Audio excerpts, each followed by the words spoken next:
ఇలాంటి పెద్ద ఎత్తున నిరసనలు చేస్తున్నారు. ప్రజా సమస్యలు డైవర్షన్ కావా మేడం? ఇట్లాంటి ఇది స్టార్ట్ చేసింది ఎవరు?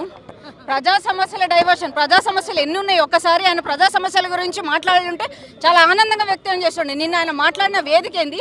ఆయన ఈ దేవుళ్ళ గురించి మాట్లాడాల్సిన సందర్భం ఏంది? సందర్భం లేకుండా మాట్లాడింది ఆయన. సో ఆయనను అడగండి, డైవర్షన్ చేయడానికి నువ్వు మాట్లాడినావా అని ఆయనను అడగండి. ఇప్పుడు ఎలక్షన్స్ ఉన్నాయి, గ్రామ పంచాయతీ ఎలక్షన్స్ ఉన్నాయి అని డైవర్ట్ చేయడానికి ఇట్లాంటి పిచ్చి పిచ్చి మాటలన్నీ మాట్లాడుతున్నాడు.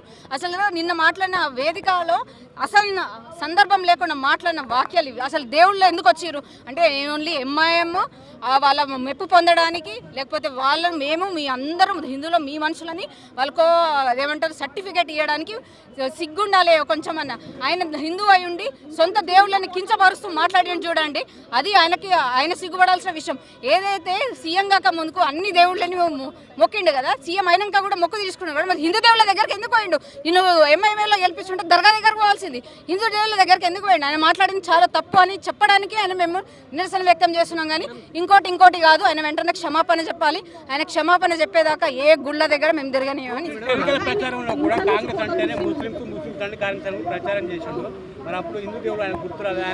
అదే అంటున్నాను, ఆయన ఎప్పుడైతే జూబ్లీహిల్స్ ఎలక్షన్స్ లో కాంగ్రెస్ అంటే ముస్లిం అంటే కాంగ్రెస్ అని ఎప్పుడైతే టోపీ తీసి పెట్టుకున్నాడో ఆ టోపీ భూతం నెత్తి మీదకి ఎక్కినట్టున్నది. ఆ టోపీ అంతా అని ఫీల్ అయిపోయి ఆయన కూడా మారిపోయినట్టున్నాడు. రాష్ట్రానికి కూడా ఉన్న హిందువులు కూడా ఆయన కాంగ్రెస్ ఉన్న వాళ్ళందరినీ కూడా మత మార్పిడి ఈయన దగ్గర నుండి చేసేటట్టున్నాడు. ఆయన ఏమైనా చేసుకోవాలి, కానీ హిందువుల జోలికి వస్తే మాత్రము తాట తీస్తామని చెప్పేసి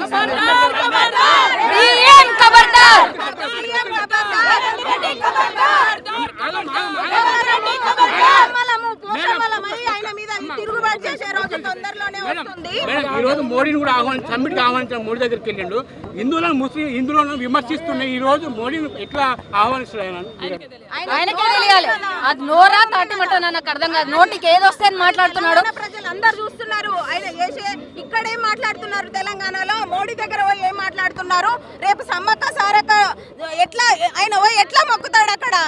మన 4 కోట్ల మంది ప్రజల ఆత్మ అభిమానము ఇప్పుడు ఇరగొట్టిన తర్వాత రేపు పోయి దేవి దేవతలను ఏమని మొక్కుతాడు? ఒక ఆమె సార వస్తారంటారు, ఒక ఆమె కళ్ళు తాగుతుందంటారు, ఒక ఆమె 2 భార్యలు అంటారు, హనుమంతుడు పెళ్లి చేసుకొని అంటాడు. ఇట్లాంటి వాళ్ళ దగ్గరికి మళ్ళీ ఏ రకంగా పోతాడు?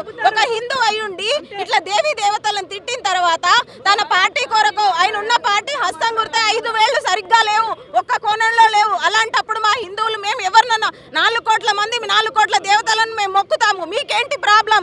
మా సెంటిమెంటు రోడ్ ఎంబడి పోతుంటే అంబులెన్స్ లో ఎవరన్నా పోతే అమ్మ వాళ్ళని కాపాడు అని ఒక దేవతను మొక్కుకుంటాము. అందరూ బాగుండాలని మేము కోరుకుంటాం, నీకేంటి ప్రాబ్లము? స్టేజ్ మీద ఉండి మైక్ పట్టుకొని దేవి దేవతలను తిట్టాల్సిన సందర్భం ఏంటి?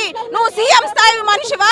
రోడ్ ఎంబడి తాగుబోతులాగా తిరిగే మనిషివా? ఒక్కటిసారి ఇప్పుడు నేను ఆమె ఎంబడి తిరిగే సీతక్క కూడా అడుగుతున్నాను, మీరు జై కొడుతున్నారు కదా, ఈ రోజు ఏ రకంగా మీరు అక్కడికి సమ్మక్క సారక్క దగ్గరికి తీసుకెళ్తారని సీతక్కను కూడా అడుగుతున్నాను.